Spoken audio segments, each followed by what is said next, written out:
Assalamu alaikum wa rahmatullahi wa barakatuh. Paix sur ceux qui suivent la guidée. Paix et bénédiction sur le prophète sallallahu alayhi wa sallam, sur ses compagnons, ses amis, sa famille, ainsi que sur tous ceux qui le suivront de bonne foi jusqu'au jour du jugement. Je profite d'une altercation qui a eu lieu dans un space pour expliquer certaines choses qui peuvent intéresser tout le monde plutôt que l'altercation en elle-même. Dans le sens que quand on est quelqu'un d'assez transparent et clair dans ses positions, et qu'on les explique, et qu'on explique tout ce qu'on dit, le pourquoi du comment derrière, c'est très difficile en fait de discuter avec des gens qui sont sur des positions utopistes, qui sont de l'ordre du sabotage, de la simplification à outrance de problèmes compliqués, en passant pour être quelqu'un d'authentique, parce qu'on manque de profondeur. Justement, donc ça me ramène à des sujets plus vastes. C'est qu'il ne faut pas confondre une chose. Être simple, binaire, blanc-noir, tu peux pas. Il est bon, il est mauvais. Ça ne veut pas dire qu'on est clair et sincère. Ça veut simplement dire que surtout on manque de profondeur. Parce que tout le monde le sait, vous le voyez bien dans tous les sujets que j'aborde ici, la vie, en général, c'est compliqué. L'être humain, c'est compliqué. La politique internationale, c'est compliqué. Et ce qui est surtout très compliqué pour les gens, c'est de reconnaître leurs torts, d'être dans l'autocritique et d'être dans l'introspection. Et d'apprendre des leçons de ces échecs passés. En général, malheureusement, les êtres humains qui n'ont pas la capacité d'aller en profondeur sur les sujets, ils font passer ceux qui font cet effort pour des gens bizarres, ambigus, racistes, etc., etc.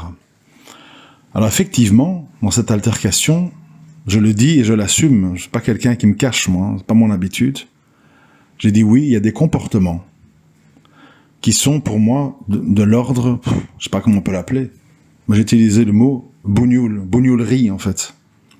C'est-à-dire quand on aboie, on coupe la parole, on utilise des mots vulgaires pour parler de choses de manière répétée, je vais pas répéter les mots, qu'on se croit tout permis, alors que dans le cas qui m'occupe ici, on parle d'un petit gamin qui habite dans le nord de la France, qui est nourri avec les allocations de Macron, connaît pas du tout la réalité des pays pauvres, en l'occurrence la Syrie, que les gens sont avec des salaires de $100 par mois, qu'ils ne s'en sortent pas, qu'ils ont des dettes à l'épicerie, qu'ils ont des problèmes très pratico-pratiques, et on est là, en fait, du haut de ses allocs et de son logement social, occupé à dire c'est pas assez, c'est pas bien, hypocrite. Moi, ça me blesse, parce qu'en fait, quand on connaît des gens sur place, et qu'on connaît les difficultés qu'ils rencontrent, ça fait mal au cœur en fait de voir des gens qui pensent que en fait on peut se permettre dans la vie d'être tout le temps dans les idées et jamais dans les problèmes réels qui sont par exemple se nourrir, se loger, se chauffer, se laver, etc., etc. Et on veut faire croire qu'en soi-même on a accès à tout ça parce qu'on vit dans un pays confortable avec des allocations, qu'en fait c'est pas important.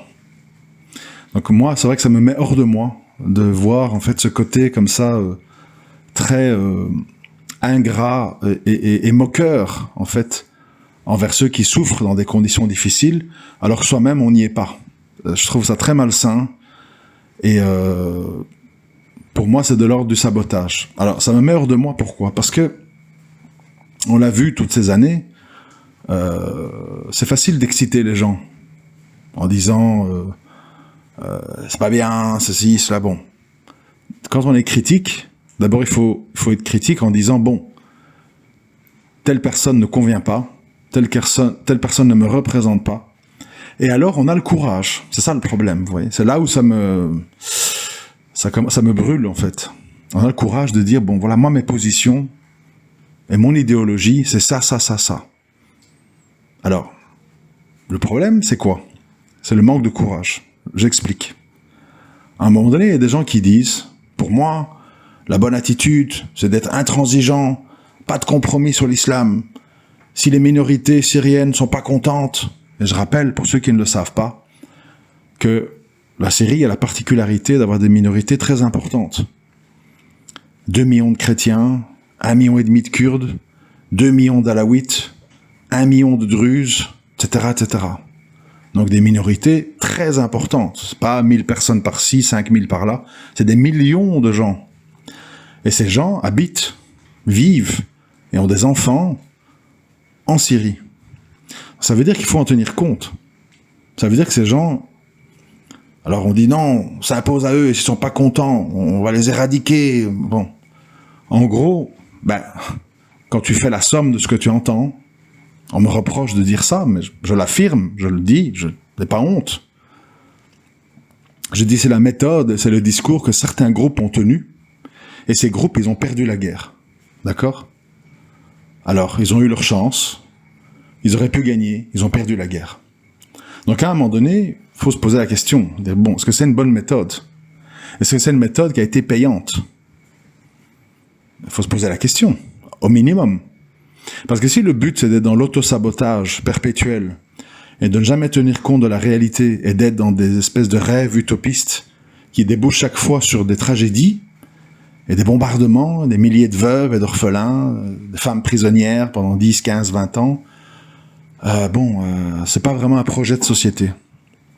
Donc à un moment donné, on est obligé de dire à tous les petits gamins excités, écoutez, on connaît, on a vu de multiples guerres, Bosnie, Afghanistan, Irak, Syrie, les unes derrière les autres, et on a quand même un peu appris de tout ça, des erreurs à ne pas commettre. La destitution de Morsi en Égypte, ce qui s'en est suivi, peine de mort pour tout le monde, etc. Bon. Alors, le problème, c'est qu'on mélange tout. C'est-à-dire, on mélange, c'est ça qui est très révoltant pour moi, en fait. On compare des situations qui sont pas comparables. Exemple, on parle d'un pays où il y a du tourisme, où toutes les villes sont construites, où l'argent coule à flot, où il fait bon vivre. Un pays où toutes les villes sont rasées, il faut tout reconstruire, les centrales électriques, etc., etc. Il faut passer des contrats commerciaux, il faut avoir des partenaires, il faut avoir des financements. Alors on tient pas compte de tout ça, en fait. Ah ben non, on manque à rester dans la misère. Et donc c'est normal, en fait, qu'à un moment donné, on est un peu outré et qu'on sort de ses gonds, ce qui m'est arrivé, en fait. Et oui, je dis, qu'en plus de ça, ce personnage n'arrête pas de parler de femmes comme du bétail, au lieu de parler de rapports sexuels ou d'intimité, il parle de poutrés, donc des trucs de rue. Donc je dis oui, ce sont des comportements de bougnoul. Oui. Et à un moment donné, c'est trop facile de faire tout et n'importe quoi. Et puis quand quelqu'un dit, mais tu as un comportement soit de pervers, soit d'impoli, soit de bougnoul, de dire « Ah, mais comment te permets-tu? Tu es raciste, etc. » Donc c'est-à-dire, les gens, en fait, ils veulent cracher leur venin partout. Et puis quand on leur dit « Tu sais, ton venin, ça pique et ça empoisonne. »« Oh, mais quoi? Tu oses critiquer mon venin? Qu'est-ce qu'il y a? Tu devrais l'aimer. » Vous voyez? Je n'aime pas l'inconséquence. Donc, et l'inconséquence dans son comportement et aussi l'inconséquence dans ses opinions. À un moment donné, si les propos que tu tiens correspondent à 95% aux propos d'un groupe qui a perdu la guerre, tu n'as pas t'étonner qu'on dise, ça me semble logique, hein, le discours que tu tiens, on l'a entendu, et ce groupe-là, ils ont perdu la guerre. Alors c'est pas ma faute, c'est le destin. Allah, il aurait pu leur donner la victoire, ils n'ont pas eu la victoire. Tu peux les regretter, tu peux les soutenir, mais alors qu'est-ce qu'ils disent? Ah non, non, non, j'ai pas envie qu'on casse ma porte à 5 heures du matin, moi j'ai pas dit que je soutiens ces groupes-là, pas du tout, je suis contre eux d'ailleurs. Ah, comment t'es contre eux? Tu me parles comme eux. Eux, ils ont dit ça. Pas de négociation, intransigeance, l'islam ou rien, les minorités, on les met au pas, sinon on les tue, bon. Et puis tu me dis, ah ben non, je suis pas avec eux. Ben, ils disent ce que tu dis. C'est quand même très étrange, la nature humaine, vous voyez. Moi, je n'aime pas les choses comme ça, un peu, les comportements qui sont pas compréhensibles, en fait. À un moment donné, on dit, bon, voilà, moi je pense comme eux, donc, ben, je regrette que c'est pas eux qui ont le pouvoir. Et on dit pas, ah non, non, j'ai pas dit ça, j'ai pas envie qu'on casse ma porte. En fait, tu dis ça parce que tu veux m'apporter des ennuis. C'est quand même comique, il faut avouer, quoi. Tu tiens un discours que n'importe qui écoute va dire « Ah ben c'est un discours qui ressemble à tel et tel groupe. » Et puis quand on te le dit « Ah mais pourquoi tu dis ça? Tu veux que j'ai des ennuis ?» Vous voyez, c'est ça que j'aime pas en fait. Les comportements binaires, hypocrites, où on tourne sa veste, où on parle comme un groupe et on dit qu'on n'aime pas ce groupe. Moi j'aime pas tout ça en fait, vous voyez. À un moment donné, ça me met hors de moi. Et oui, effectivement, que ce soit un Turc, un Tchétchène, un Marocain ou un converti qui parle comme ça, je trouve que c'est un comportement qui me fait penser à un comportement, je sais pas, on peut l'appeler comme on veut. Hein. Alors les gens disent « Oh, t'as dit bougnoul ». Ben oui, je dis bougnoul, tu veux que je dise quoi en fait? Tu veux un autre mot, ça te passera mieux, ça m'est égal, moi, c'est pas très important. Donc, malheureusement, cette communauté, on doit gérer beaucoup de gens qui sont plein de paradoxes, qui mélangent tout le temps l'eau et l'huile, qui appellent à l'islam politique, à l'État islamique, mais soi-même, dans un État islamique, on serait fouetté pour propos orduriers, pour perversion, pour manque de respect envers les femmes, enfin, pour plein de raisons. Donc vous voyez, on nage en pleine folie, en fait. Et moi, c'est vrai que la folie humaine, à force, hein, ça commence à me peser, en fait. Ça commence à me peser de voir, en fait, que les gens se croient comme ça tout permis et n'acceptent pas qu'à un moment donné, quelqu'un se dresse face à eux, ce que je fais, et je dis, ce que tu dis là, c'est un ramassis de conneries. Ce que tu dis là, c'est des petits propos d'un délinquant qui n'a jamais connu que sa ville du nord de la France et qui juge des pays en guerre et de leaders qui ont connu 20-25 ans de guerre et de prison. Tu n'as pas le droit de parler. Tu peux dire que t'es pas content, que ça devrait se faire autrement, etc. Bon, ça va pas changer grand-chose, mais tu peux, si ça te fait plaisir. Mais alors au moins, va au bout de ta démarche. Dis, je regrette que tel et tel groupe n'a pas le pouvoir, n'a pas eu la victoire, parce qu'en fait, je pense plus comme eux. Et pas dire, pourquoi tu m'assimiles à eux, je ne les aime pas, mais tu me parles comme eux, tu veux que je dise quoi? Tu tiens les mêmes discours qu'eux tiennent. Donc voilà, beaucoup de lâcheté, de la fausse pudeur. Quoi, t'as osé de me dire bougnoul? Le personnage balance des tonnes d'insultes tous les soirs. C'est outrancier, vous voyez, ça dépasse l'imagination à la fin. Et donc c'est vrai qu'une des choses les plus pénibles dans la vie, en fait, c'est d'être confronté à l'être humain, à ses ambiguïtés, à ses lâchetés, à ses propos équivoques, à ses comportements inexplicables. Je ne sais pas, je comprends pas bien, en fait. Je comprends pas bien la finalité, la motivation, je ne comprends pas. Bon, bref. Et donc aussi, ce que j'essaye d'expliquer ces derniers temps, c'est que beaucoup d'entre nous, on pense que le monde est mobilisé par les idéologies. Les communistes, les francs-maçons, les musulmans, les chrétiens, les machins, bon.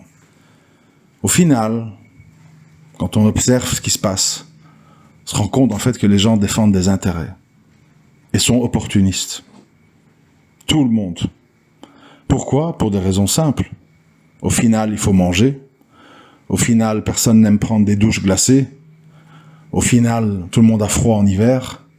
Et au final, personne n'a envie d'avoir une épouse qui se plaint de manque d'argent et qu'on ne peut pas soigner le petit. Donc, les gens, en général, font le grand écart entre leurs idéaux et leurs idées et la réalité du terrain. Ça, c'est le monde. Et oui, dans le monde, un jour, mon ami peut devenir mon ennemi, et ainsi de suite, parce que les situations changent, parce que les intérêts changent, et donc les gens, on redistribue les cartes, comme on dit. Les gens ne comprennent pas ça, parce que les gens croient qu'on vit dans un monde d'idées, et que tout le monde tient à ses idées. Il suffit de se mettre dans la situation. Si je vous prends, vous ou moi, dans un pays pauvre, où on vous donne, si vous avez de la chance, 100-150 $ par mois, pour vous loger, vous nourrir, vous et vos familles, vous allez voir que l'argent va vite devenir une grande préoccupation pour vous, une grande obsession. Et que vos idées, vos idéaux vont être bien mis à l'arrière. Parce que Il y a la réalité du terrain qui s'impose. Et le problème de beaucoup d'entre nous, en fait, c'est qu'on n'est pas dans le réalisme.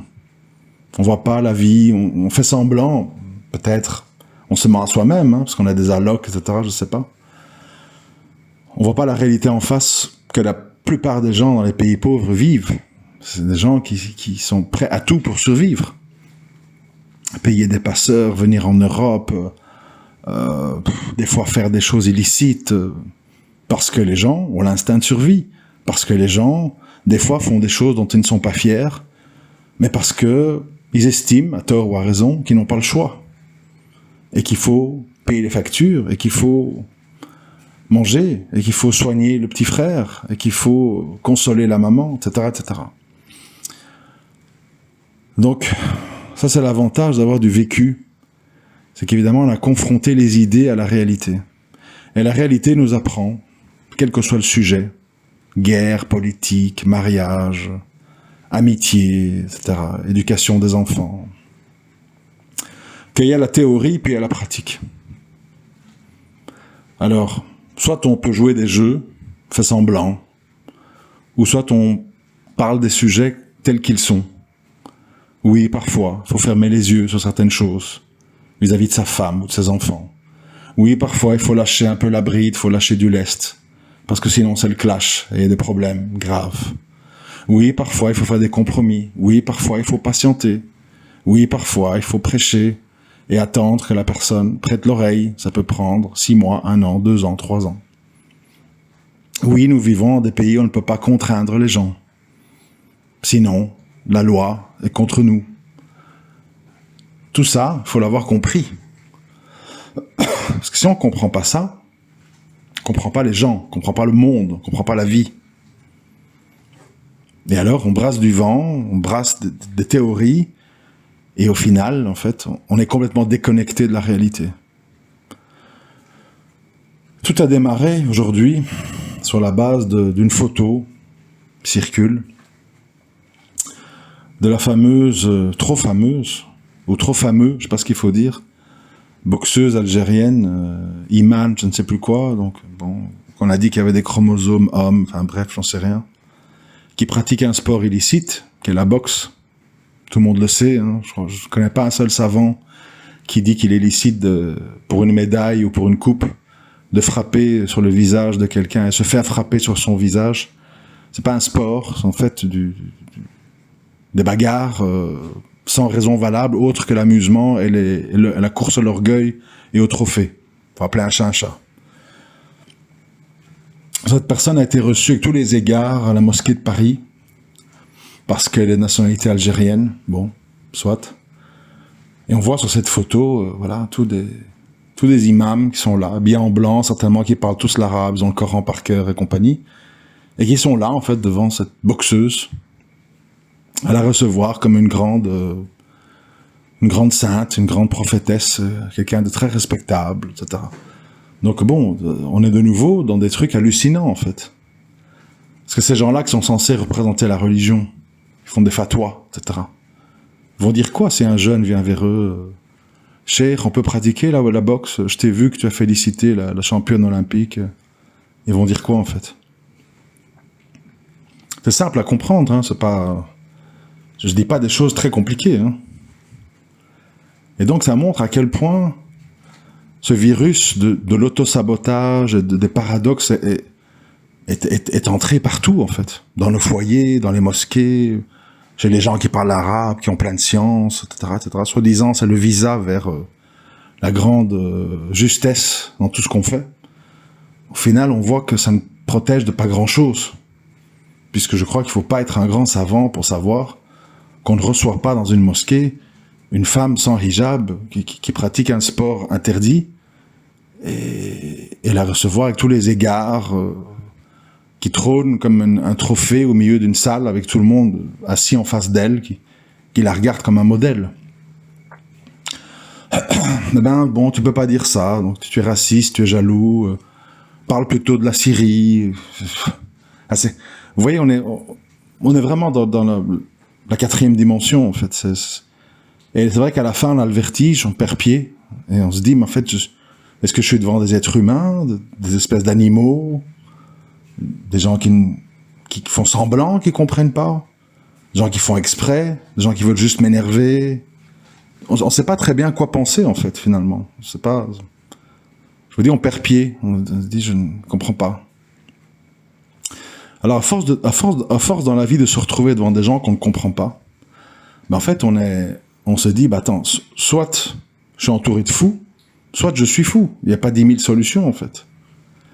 Si j'explique à quelqu'un, une fois, 2 fois, 3 fois, 4 fois, calmement, poliment, gentiment, la Syrie, c'est un pays particulier, qui sort de 50 ans de baasisme, de 13 ans de guerre, toutes les villes sont rasées, il y a des minorités très importantes qui constituent au total à peu près 20 à 25 millions de personnes, donc il faut composer, donc ces gens, il faut leur donner leurs droits, il faut en tenir compte.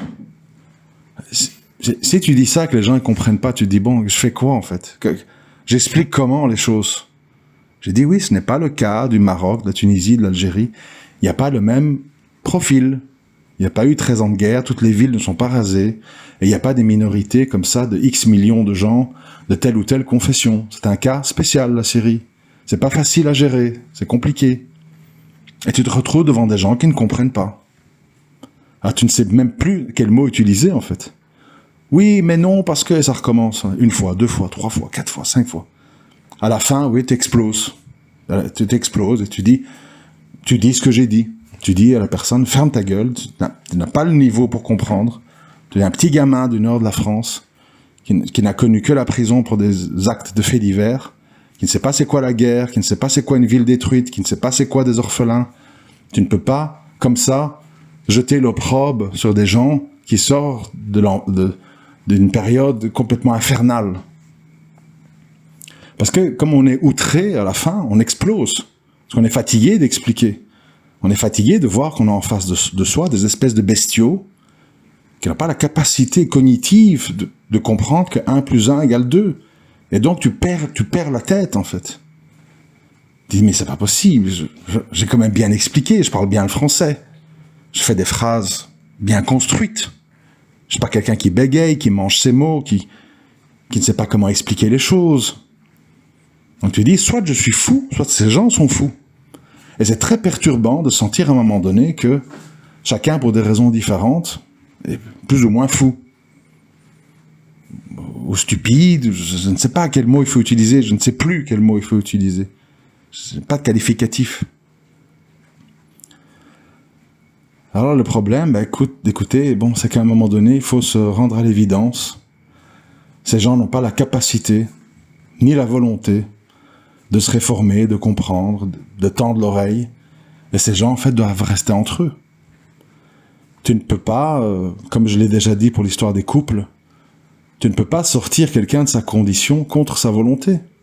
Tu as des gens qui aiment leur situation. Tu as des gens qui aiment ce que toi te répugne. Tu as des gens qui sont heureux dans ce qui toi te déprime. Et tu peux juste rien y faire. Donc à un moment donné, il faut se préserver, avancer dans sa vie, et ne pas se laisser tirer par le bas par des gens qui ne valorisent pas le temps, l'attention que tu leur donnes. Ça, c'est valable en amitié, ou dans les relations sociales, comme en amour, dans le couple. À un moment donné, tu ne peux pas sacrifier ta vie, ton temps, ton équilibre mental, pour des gens qui manifestement fonctionnent sur une autre fréquence que la tienne. Et que quand tu dis blanc, ils comprennent noir, quand tu dis noir, ils comprennent blanc, et au final, ça se termine par « tu es un pervers, tu es un raciste, tu es un facho ». Bon, vous savez, je peux encore comprendre si on est quelqu'un qui n'explique pas et qui se dit juste des choses comme ça, brutalement, bon, peut-être. Mais quand on est quelqu'un comme moi, qui, dans ses relations sociales, en général, prend le temps d'expliquer et de répéter s'il faut. Je le fais dans les audios, je le fais dans la vie. Et que tu vois qu'en face de toi, tu as des murs d'incompréhension, de stupidité, de manque de profondeur, de désir de ne pas comprendre, de ne pas se réformer, à la fin, tu es outré, tu dis, mais tu le fais exprès, en fait, c'est pas possible autrement. Tu veux me pousser à bout. pour pouvoir dire il est raciste, il m'a manqué de respect, etc. Il y a des gens, en fait, André, qui n'existent que pour te pousser à bout. Vous savez, c'est une sensation très étrange de voir des gens qui veulent vous pousser au mal. Tu te dis, mais en fait, c'est quoi leur motivation? Ils éprouvent du plaisir à me voir sortir de mon état normal. Ils éprouvent du plaisir à me dire, non, non, la pluie, ça ne mouille pas. Qu'est-ce qui se passe exactement dans leur cerveau? Et tu ne sais pas. Parce que tu es en présence d'espèces d'animaux, en fait. Ou de monstres, ou je ne sais pas comment on les appelle. Tu n'arrives pas à comprendre ce qui se passe dans leur cerveau. Et c'est très perturbant. Parce que tu ne sais plus si c'est un être humain ou pas. Et ça, psychologiquement, c'est très difficile à gérer. Je ne vais pas citer tous les exemples qui me viennent à l'esprit, mais c'est tellement fréquent dans ma vie d'entendre des choses, parfois de proches, hein, pas toujours des choses éloignées. Tu sais pas comment faire. Évidemment, ça nous ramène à certains messagers, certains prophètes n'ont pas été suivis. On s'est moqué d'eux, on les a traités de tous les noms. Puis quand on se fâchait, on disait, il est violent. Vous savez, la violence verbale et puis physique, chez quelqu'un d'intelligent et de profond, je ne parle pas de quelqu'un de naturellement violent et qui n'a pas la connaissance des mots pour s'exprimer et qui donc utilise des actes de violence pour s'exprimer. Quand on est quelqu'un de sensé, je veux dire, et qu'on bascule dans la violence verbale ou physique, en fait, c'est parce qu'on est tellement loin dans l'outrance, on est tellement loin dans la folie, on est tellement loin dans la stupidité mentale, en fait, qu'on n'a plus les mots, en fait. On est comme asphyxié, on est comme pris dans une espèce de trou noir, hallucinant, où on perd tout sens des réalités. Et alors, c'est des gens très perturbants, en fait, qui vous transforment. Parce que tu dis, attends, le but c'est quoi, en fait? Où est-ce qu'il veut... Moi, j'aime bien quand il y a une construction logique derrière les choses. C'est-à-dire, tu me dis, voilà, tel groupe qui est au pouvoir, j'aime pas. J'estime que c'est des hypocrites qui font les choses pas bien. Moi, je trouve que tel groupe, ça me correspond mieux. Ça correspond à comment je vois les choses. Et moi, en fait, je les soutiens. Bah, ça, je trouve, c'est une position claire, honnête, courageuse. Mais ici, c'est pas ça qu'ils font. Ils viennent au micro, ils disent telle et telle personne, c'est pas bien, tel et tel groupe, c'est pas bien, ceci, cela. Ok, bon, pourquoi pas, hein, on a le droit de critiquer. Moi, je trouve qu'il faudrait faire comme ci, il faudrait dire ça, il faudrait pas faire ça, etc. Et tant pis s'il y a les bombes, et tant pis s'il y a les privations économiques, il faut être jusqu'au boutiste. Ah ça, je dis oui, mais ce que vous dites là, c'est des choses qu'on a entendues venant de certains groupes. Ces groupes n'ont pas été victorieux. Bon. Quoi, tu m'assimiles à ce groupe? Ben, tu reprends leur idéologie. Oui, c'est quand même étrange, hein, je veux dire. C'est comme si moi je tiens des propos de communistes, puis on me dit, mais tu parles exactement comme Karl Marx ou comme Staline. Ah quoi, moi j'ai rien à voir avec eux. Ou bien je dis, il faudrait ouvrir des camps de concentration, y mettre tous les juifs, trucs. Ah mais tu parles comme un nazi. Quoi, tu m'as accusé de nazi? Oui, c'est ça en fait. Tu dis des choses qui correspondent à certaines choses et tu n'assumes pas le lien. Donc en fait, c'est le sommet de la folie en fait. Tu critiques, soi-disant, tu n'aimes pas l'alternative, mais tu parles comme l'alternative. On ne peut pas s'empêcher d'y voir de l'hypocrisie, de la lâcheté. C'est logique, non? Et tout ça mis bout à bout, en fait, ça me met hors de moi, en fait. Ça me met hors de moi de voir que c'est les gens les plus stupides, les plus binaires, les plus limités au niveau du vocabulaire, qui coupent la parole, qui parlent fort, qui se mettent en avant. À la fin, tu dis, mais ce gars, en fait, il peut juste prendre un bonnet d'âne, se foutre au fond de la classe et écouter, en fait. Ah ben non, ils se mettent en avant, ils coupent, ils t'insultent, ils te traitent d'hypocrite, de facho. Mais attention, toi ne t'avises pas de dire le moindre mot. Tu dis bougnoule ou quoi? Raciste, facho, ah, tu vois. Mais lui, il peut tout dire. Et puis, t'as toute une meute de gens qui arrivent au micro. Oui, il a raison, là, on est avec lui, on te connaît. Tu peux pas mettre un pied à Bruxelles, sinon on te saute dessus. Il y a beaucoup de gens qui t'attendent. Moi, je vais à Bruxelles quasiment tous les jours. Enfin, les gens disent des trucs, mais c'est hallucinant, en fait. Ils mentent, ils inventent, ils calomnient, ils parlent de choses inconnues. Quand j'entends tout ce qu'on dit, mais comment les gens dorment tranquilles, je comprends pas. Il y a des femmes qui ont été propagées partout. Il fait des détournements de mineurs, de femmes qui emmènent en Tunisie pour les consommer là-bas. C'est quand même incroyable, en fait. C'est quand même fou qu'on ose dire ça. Ou qu'on dit, ah, il a balancé des frères en prison. Et j'explique ce que je viens de vous expliquer aujourd'hui. Je dis, si tu montes au micro, personne t'oblige, hein. Si tu montes au micro, et tu tiens des propos qui sont quasiment similaires à un groupe qu'on connaît tous, après, pourquoi tu es étonné que tu attires l'attention sur toi et qu'on pense que tu appartiens à ce groupe? C'est logique. C'est normal. Si moi je dis, il y en a marre des massacres à Gaza, faut aller mettre des bombes dans les ambassades, machin, tuer des gens, on va me dire, mais en fait, t'es comme un tel et un tel. Ah non, j'ai rien à voir avec eux. Oui, c'est d'une stupidité et d'une folie sans nom, en fait. Et c'est là, ces gens sont là, il faut rester calme, c'est perturbant. Franchement, je sais pas quoi vous dire, parce que je suppose que vous êtes confrontés à ce genre de situation dans vos vies aussi. À part se préserver, je vois pas bien quoi faire. Se consacrer aux gens qui valent la peine, c'est vrai que nos propres personnes et nos enfants, ça devrait déjà nous absorber beaucoup de temps. Et finalement, les gens qui sont dans des espèces de délires éveillés, dans des paradoxes sans nom, dans des calomnies sans crainte, il faut les laisser à leur propre sort. Tu peux rien faire, en fait.